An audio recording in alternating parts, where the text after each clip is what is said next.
Nature is beautiful, but it can also be deadly.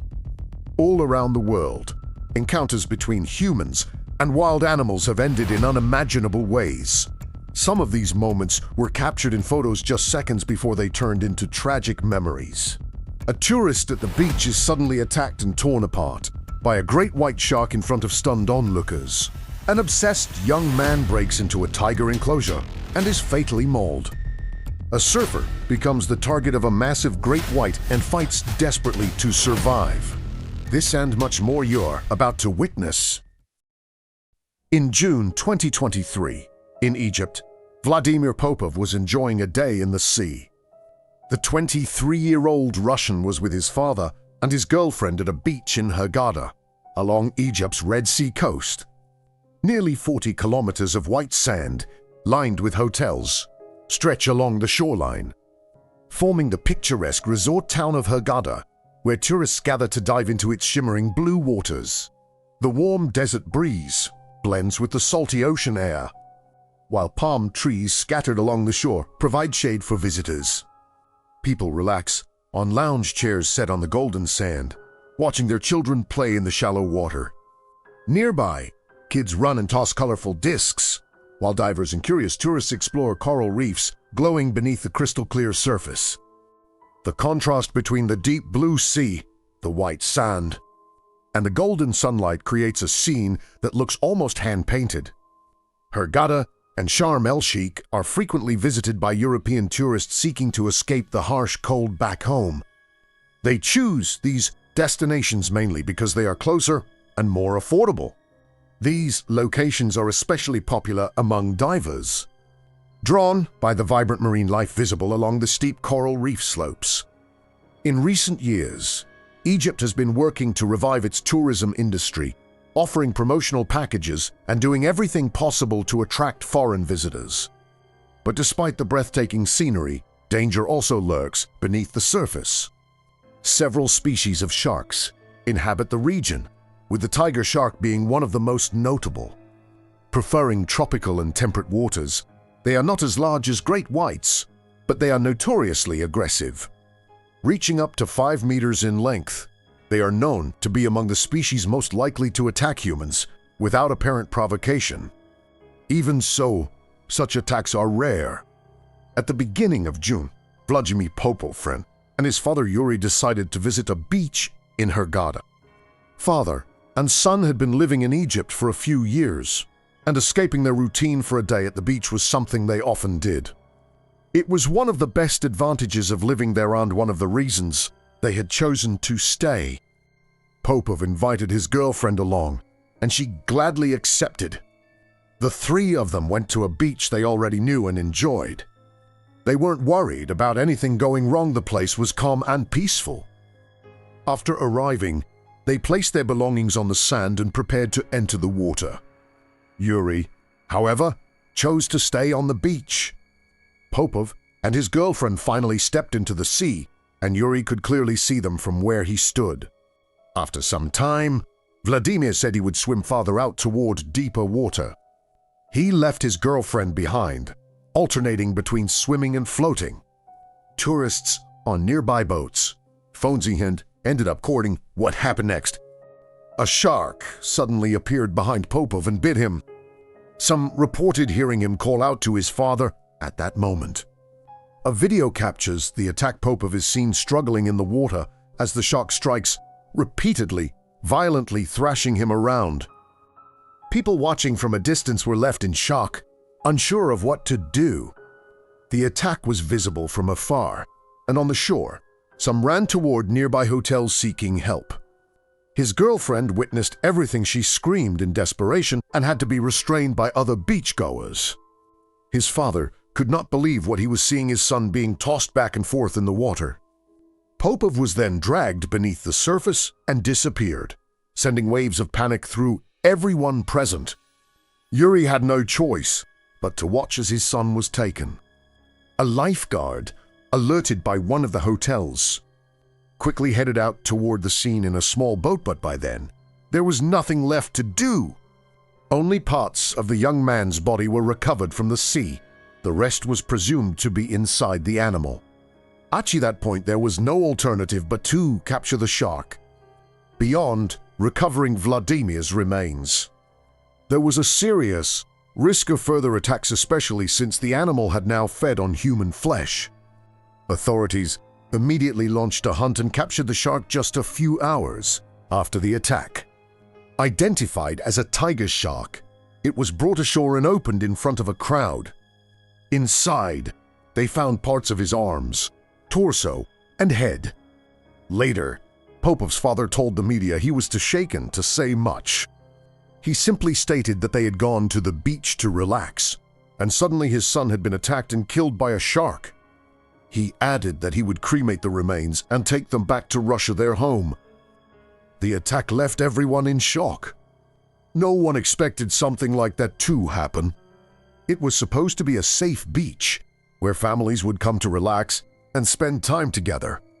The incident raised alarm, not only among tourists but also with local authorities, who decided to install warning signs on all beaches and increase the presence of on-duty lifeguards. The hope was that these measures would help ease concerns about the unavoidable presence of these animals. Popov, his girlfriend, and his father had only wanted to spend some time together.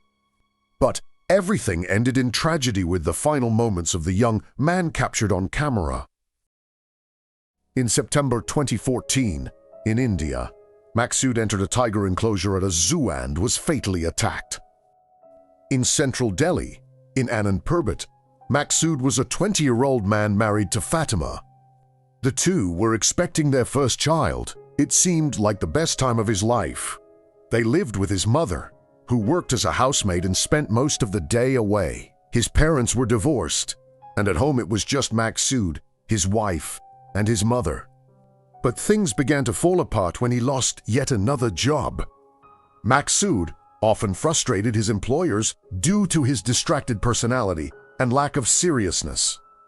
He had recently lost a job unloading sacks from trucks, where he earned between $100 and $150 a month. Later, his former boss said he fired him because he was bothered by the fact that Maksud would help others while neglecting his own tasks. Neighbors and friends described him as a carefree young man who rarely spoke to anyone and was often seen wearing headphones. One friend mentioned that his phone didn't even have a SIM card, he only used it to take photos and listen to music. A few months earlier, in June 2014, Maksud had made a random visit to the zoo, and from that moment on, he became fascinated with tigers. His interest in these animals grew rapidly. He talked about them constantly with his wife and his mother. From then on, he began visiting the zoo whenever he could just to see the tigers. After losing his job, he suddenly had plenty of free time to focus on them.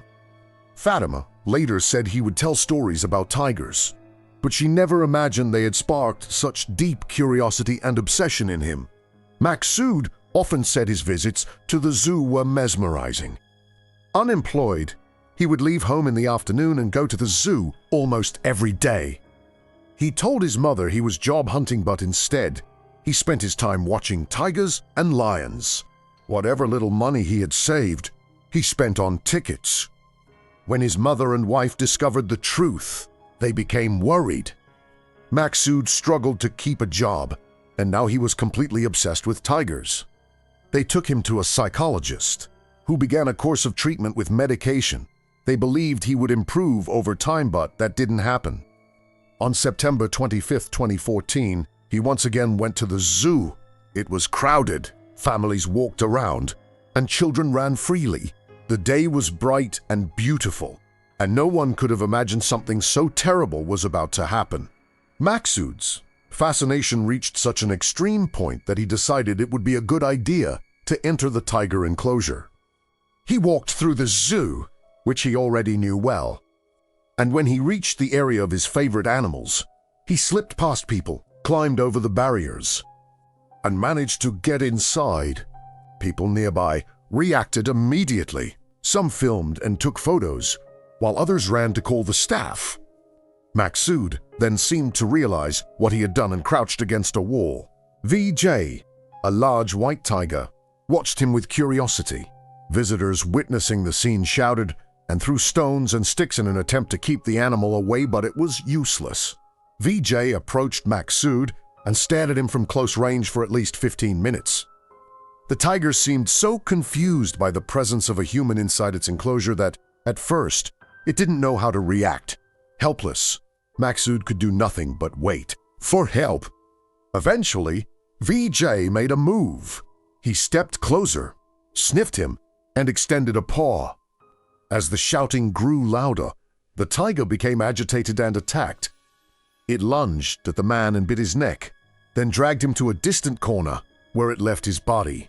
By the time zoo staff arrived with tranquilizers, they managed to drive the animal away, but it was too late. Maksud was dead. The tiger did not consume the body, but no one knows what might have happened if staff had not arrived in time.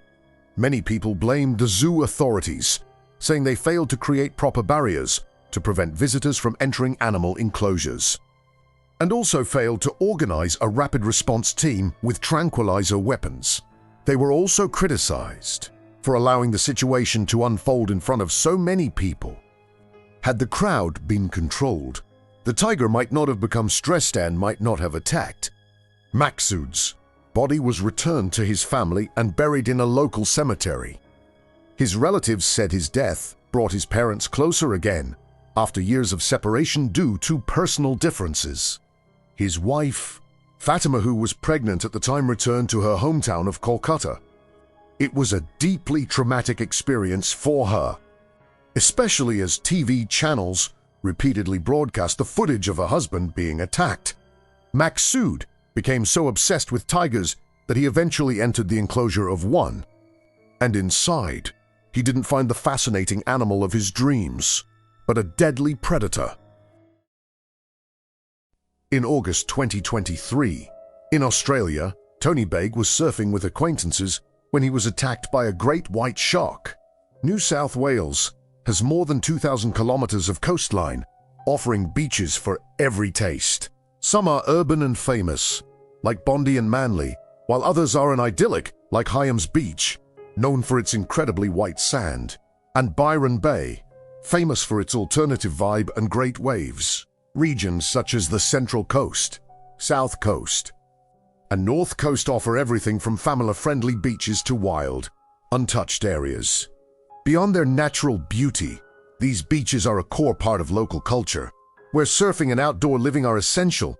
At 44 years old, Tony was far from giving up surfing. It was his profession and what he loved most. Inlache opomraj, early some waves. He went alone would Milafaces Station. Lighthouse Beach is located about 7 kilometers south of Port Macquarie and stretches for roughly 9 kilometers of southeast-facing sand, leading toward Lake Cathay. The area is especially popular among intermediate and advanced surfers. According to the local surf association, its strengths include consistent waves, better conditions during autumn and winter, and cleaner surf with northwest winds. The beach is also ideal for long walks, fishing, and for driving. Despite being excellent for surfing, Lighthouse Beach has strong rip currents and rough waters, making it dangerous for inexperienced swimmers. It is also known not only for its beauty and waves, but for the presence of sharks, something common along many open beaches on Australia's east coast. The beach is directly exposed to the Tasman Sea, with deep waters relatively close to shore, which makes it easier for sharks to approach. Species frequently spotted in the area include the great white shark, which occasionally comes close, especially during winter and spring. Tiger sharks are more common in warmer waters and may appear during summer. Bull sharks, known for entering estuaries and rivers, are also sometimes seen in open beaches. Tony spent much of his life in the ocean and, despite knowing the risks, he wasn't intimidated. Some of his friends had experienced frightening encounters with sharks, but nothing this severe. He believed it wouldn't be any different for him if he ever saw one up close. In his 44 years, nothing bad had ever happened to him, and he didn't expect that to change now. At Lighthouse Beach, Tony parked his car, grabbed his board, and got ready. On the way, he spoke with a few acquaintances. A man on the beach was taking photos and saw Tony entering the water. He thought it would be interesting to capture the moment. The photo, later released by the media, shows a ripple in the water near a surfer with Tony positioned on the right side of the image. It would become the last image taken before a brutal attack. Seconds later, Tony was violently pulled underwater so quickly that he thought he was going to drown. He only managed to resurface after his foot was torn free from his ankle. Back at the surface, a massive great white shark struck him again. Tony struggled and fought for his life, repeatedly punching the animal's head. For around 30 seconds, he struck it in sheer desperation. Finally, the shark released him and Tony swam as fast as he could toward shore. By that point, he had already lost one of his legs. Beachgoers and other surfers had rushed out of the water and now watched as he dragged himself onto the sand. One of the witnesses had already called for an ambulance, which was on its way. Fortunately, an emergency doctor and a nurse, both off duty and on the same beach, immediately rushed to help him. Their quick response gave him a strong chance of survival. They treated his injuries until the ambulance finally arrived. In addition to losing one leg, Tony suffered severe injuries to his hip and the calf of his remaining leg. He was rushed to the hospital, where doctors reported his condition as serious but stable. According to a hospital spokesperson, he would require multiple surgeries and years of rehabilitation. His wife and 2 children joined him, offering support. Police later stated that the presence of the doctor and nurse had been critical without them. He likely would have died from blood loss. Authorities also described it as remarkable that he managed to fight off a great white shark and still make it back to shore. Lighthouse Beach was closed following the incident. Saving teams conducted a drone search for the shark, which Tony described as a large, great white, but it was never found. Tony still hopes to return to surfing, though it may take time and things will never be the same. Despite everything, he remains positive, saying he is grateful to have survived and to be reunited with his wife and children. After all, it's not every day that someone fights a great white shark and lives to tell the story. In 1987, 40-year-old Charles Gibbs and his wife, Glenda, were exploring Glacier National Park in the United States when the worst happened. Located in the state of Montana, near the Canadian border, the park is considered one of the most beautiful places in North, known for its mountainous landscapes, crystal clear lakes, and glaciers, many of which have since disappeared due to climate change. Back in 1987, they were still vast and imposing. The park is also home to species such as grizzly bears, black bears, elk, bighorn sheep, lynxes, and a wide variety of birds. Its trails attract adventure seekers and range from short, easy walks to long treks through valleys and mountains. It is a highly sought-after destination for photographers. Gibbs was a mountaineer and a photography enthusiast, dedicating much of his time to seeking out beautiful places worth capturing. He was fascinated by natural landscapes. He deeply appreciated them, and it wasn't unusual for him to wander through forests and woodlands in search of the essence of nature. Gibbs was married to Glenda, and the two would sometimes travel together to remote regions. With his strong sense of adventure, he often convinced her to join him. On April 25, 1987, the couple set out on another journey, this time to Glacier National Park. There, they encountered breathtaking scenery, majestic mountains, crystal clear waters, and captivating wildlife. They drove along a road offering spectacular views of valleys and waterfalls. Excited, Gibbs took photos constantly. This place was more than worth his time. Before long, they parked and began exploring on foot. Along the way, they spoke with other visitors, gathering information about the best spots for photography. The park was popular, and they were not alone, but they wanted to explore on their own. After exchanging a few more words with others, they began their hike. The couple followed a trail that seemed easy to return from, but it climbed steadily up a mountain. At that moment, Gibbs wasn't thinking about safety. He didn't believe anything bad could happen. After about 30 minutes of climbing, Glenda became tired and said she would stop and wait for him back at the car. She turned back, not knowing it would be the last time she would see her husband alive. Gibbs didn't mind being alone. He couldn't resist the opportunity to capture the view from above. As his wife descended, he continued climbing. After another 20 minutes, he reached a higher elevation. When he turned around, he saw something unexpected: a mother bear with her cubs. To him, it seemed even more extraordinary than the scenery around him. Gibbs had never been so close to a wild animal. In disbelief, he froze for a few seconds before finally raising his camera and taking several shots. It was a once-in-a-lifetime opportunity, perhaps the best photo he would ever take. The first photo, taken from about 50 meters away, shows the bears looking toward the camera. The second shows the mother and her cubs moving toward him. When he realized he was in danger, Gibbs tried to descend the mountain and stopped at a tree along the way, which he climbed. But the bears reached him. The mother bear climbed the tree, pulled him down, and attacked. She bit and clawed at him until there was no way for him to escape. He may have tried to resist, but he was killed, leaving behind only a trail of blood and his camera. Hours later, Glenda grew concerned about how long he had been gone and went looking for him. Instead of finding her husband, she discovered torn pieces of clothing, bloodstains, and his ever-present camera. Desperate, she went back and called for help. When the police arrived and she explained the situation, authorities began an investigation. With the help of the camera, they pieced together what had happened.